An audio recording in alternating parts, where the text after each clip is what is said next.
IVP news, सर्वसामान्य जनतेचं खुलं व्यासपीठ। निसर्गावर अवलंबून असलेली शेती म्हणजे एक प्रश्नचिन्ह असून काही वेळा बाजारभावातील चढउतार यामुळे शेतकऱ्यांना अनेक वेळा आर्थिक संकटाचा सामना करावा लागतो।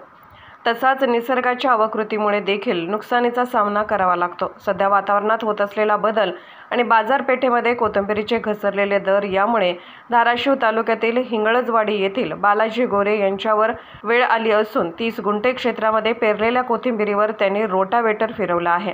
त्यांचे जवळपास 18 ते 20 हजार रुपयांचे नुकसान झाले आहे।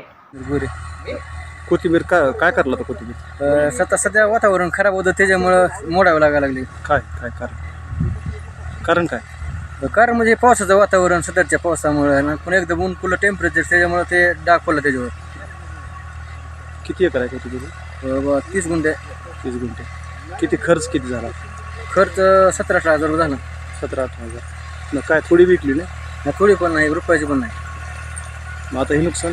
त्याचं नुकसान काय पुन्हा सहन करायचं? वातावरणातल्या बदलामुळे खराब आहे। वातावरणाच्या बदलामुळे खराब आहे। काय तरी व्यापारी वगैरे कोण आलं का? काय व्यापारी आले पण ते माल टिकत नाही म्हणजे मुंबईपर्यंत जाऊ शकतो मार्केटला।